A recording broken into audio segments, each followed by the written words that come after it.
Mahatma Gandhi Memorial উচ্চ মাধ্যমিক বিদ্যালয়ের ৭৫তম বর্ষ উপলক্ষে এক বছরব্যাপী নানা কর্মসূচি হাতে নেওয়া হয়েছে। বর্ণাঢ্য র্যালির মাধ্যমে আগামী ২৬শে জানুয়ারি তার শুভ সূচনা করবেন বিদ্যালয়ের প্রাক্তন ছাত্র তথা রাজ্যসভার সাংসদ রাজীব ভট্টাচার্য।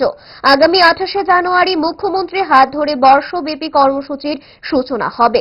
মহাত্মা গান্ধী মেমোরিয়াল উচ্চ মাধ্যমিক বিদ্যালয়ে বর্তমানে ছাত্রছাত্রীর সংখ্যা ১৩০২ জন। শিক্ষক শিক্ষিকা রয়েছেন ৩৯ জন।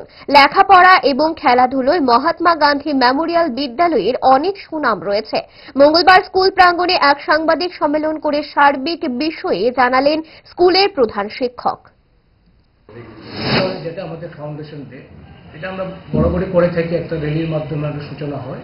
তো এবার যেহেতু প্ল্যাটিনাম জুবিলি এবং 75 ইয়ার্স আমাদের এই বিদ্যালয় পদার্পণ করতে যাচ্ছে, সেই জন্য এই ২৬শে জানুয়ারি যে র্যালিটা হবে খুব বড় আকারে আমরা করতে যাচ্ছি এবং আমাদের প্রাক্তন স্টুডেন্ট এবং ত্রিপুরা রাজ্যের মাননীয় রাজ্যসভার এমপি শ্রী রাজীব ভট্টাচার্য ওটার সূচনা পর্ব করবেন ওদিন।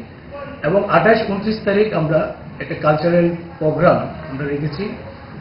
আনুষ্ঠানিকভাবে উদ্বোধন করবেন আমাদের রাজ্যের মাননীয় মুখ্যমন্ত্রী প্রফেসর ডক্টর মানিক শাহ মহোদয়। এরপরও সারা বছরের বিভিন্ন প্রোগ্রাম আছে, একদম পুরা ২৬ জানুয়ারির ২৫ থেকে শুরু করে ২৬ জানুয়ারির ২৬ অবধি আমরা প্রায় অনেকগুলি প্রোগ্রাম হাতে নিয়েছি।